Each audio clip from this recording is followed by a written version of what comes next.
I never thought I'd have to beg someone to save my father's life. But that's exactly what happened because a woman at the VA hospital decided her hemorrhoids were more important than my dad's heart attack. And in the end, it took a Purple Heart to shut her up. It was 6:47 in the morning on one of those bone-freezing November days, the kind where your breath turns into smoke before it even leaves your lips. I was half-dressed, still wearing my pajama top under a jacket, rushing my 71-year-old father, Bob Harrison, into the car. His face was gray, his breathing shallow, and his left arm hung limp against his side. He just kept whispering, "Son, it's fine, don't panic." But I knew it wasn't fine.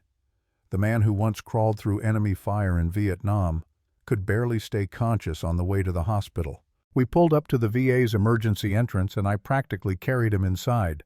My shoulder was under his arm, his weight heavy, unsteady. The automatic doors whooshed open and that sterile hospital smell hit me hard. I spotted the nurse at the front desk. Patricia. She took one look at us and immediately reached for the triage phone. That's when it happened.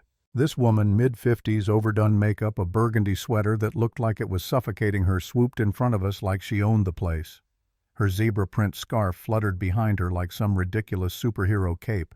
She slapped her hand on the counter and barked, "I need to see a doctor right now. I've been waiting in my car for 15 minutes and I'm in severe pain."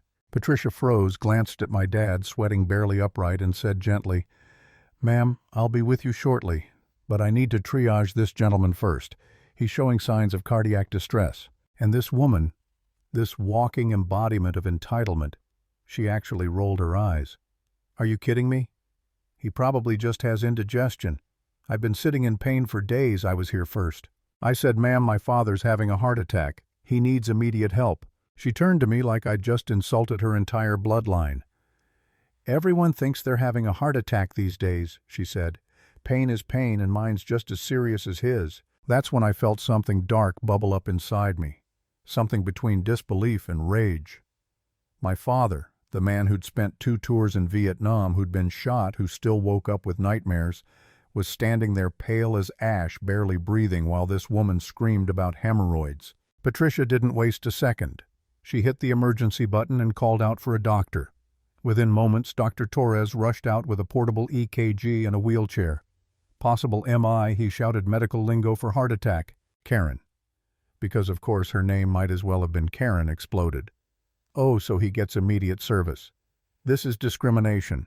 You're treating me like a second-class citizen." Dr. Torres didn't even acknowledge her. He was already attaching electrodes to my dad's chest, asking, "Sir, how long have you had the pain? Any family history?" My dad, even through the gasps, said, 40 minutes. My brother died of a heart attack." Karen scoffed. "This is ridiculous. I'm calling the patient advocate. I'll sue this hospital." The security guard, a big guy who looked like he'd been military himself, stepped forward. "Ma'am, please calm down. This man's having a cardiac event." "Don't you dare minimize my pain," she shrieked. "This is harassment." That's when I snapped. My hands were shaking, my heart pounding louder than the hospital alarms. "Lady," I said, my voice cracking, "my father took shrapnel for this country. He earned a Purple Heart defending your freedom to stand here and whine about your hemorrhoids. If you don't back off, I swear every person in this room will know what kind of person you are." Her jaw dropped. "Did you just threaten me?" she shouted. "Did everyone hear that?" "He threatened me?" Before I could answer, the guard stepped between us. "Ma'am, back to the waiting area. Now." That's when the room changed. You could feel it. Other veterans started to rise from their chairs. Old men with worn-out jackets, Marine caps, canes, all glaring at her. One guy, probably in his 80s, shouted, "Sit down, lady. Show some respect." Another woman in an army jacket added, "He served our country. You can wait your turn." Karen looked around, realizing she was outnumbered, and tried to pivot to her victim routine. "I'm just asking for fair treatment," she cried.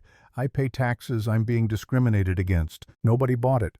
Not one person. Even the nurse's expression turned to stone. "Ma'am," Patricia said coldly, "either wait for your turn or leave. Those are your options." Meanwhile, my dad was barely holding on. They rushed him through the double doors and I followed, but Karen unbelievably grabbed my arm. "Your father can wait 10 minutes," she snapped. "It won't kill him." I yanked my arm free. Actually, 10 minutes could kill him. And that's the difference between people like you and people like him. You've never learned what real sacrifice means. I didn't wait for her reaction. I pushed through the doors. Inside the treatment bay, chaos exploded, nurses shouting vitals, machines beeping the hiss of oxygen. They moved fast, inserting IVs, placing monitors. Dr. Torres looked at the EKG printout, his face grim. "Mr. Harrison, you're having a heart attack. We need to take you to the cath lab right now." My dad gave a weak thumbs up. Even then, half-conscious gasping, he managed to be calm. That broke me. I turned away, tears burning in my eyes. And right then the thought hit me. What if I hadn't spoken up? What if I'd just let that woman have her way? For a split second I actually blamed myself for even arguing. Maybe if I hadn't wasted time talking to her, he'd already be in surgery. Maybe I made things worse. That doubt had almost crushed me. But then I remembered his voice earlier whispering, "It's okay, son." And suddenly I realized that's what he always did. He put others first, even in war, even now. And maybe it was finally my turn to fight for him. So I waited. For 2 long, endless hours. The only sound was the ticking of the clock and that distant hum of hospital air vents. Every minute felt like an hour. Then Dr. Torres came out. "We placed 2 stents," he said. "Your father's stable. He's going to make a full recovery. But if you'd waited 15 more minutes, the outcome would have been very different." I didn't even try to stop the tears this time. He put a hand on my shoulder. "You did good, son. You saved him." Later that day I told my dad what happened with Karen. He actually chuckled, weak but amused. "Some people just don't understand what matters," he said. "Did you tell her about the Purple Heart?" "I might have mentioned it," I said, laughing through the tears. He smiled. "That medal's not about pride, son. It's a reminder that some battles are worth fighting, and some just aren't." 3 days later, when we finally left the hospital, something incredible happened. Word had spread about what went down. As we rolled him out in his wheelchair, a small line of veterans stood in the hallway. They saluted him one by one. Even a young guy, maybe 30, said softly, "Thank you for your service, sir. We're glad you made it." My dad, the man who never shows emotion, had tears in his eyes. He lifted his shaky hand and returned the salute. For a moment I swear that hospital corridor felt like sacred ground. A week later the VA patient advocate called me. Turns out Karen had filed a formal complaint against the hospital staff. But after reviewing the security footage and interviewing witnesses, every single veteran in that waiting room, they dismissed her claim. She even got a letter reminding her about appropriate emergency room behavior and respect for triage protocol. And the best part, her own doctor heard about it through the grapevine. Apparently, this wasn't her first time causing chaos in medical offices. Let's just say she got a serious conversation about her attitude. My dad recovered beautifully.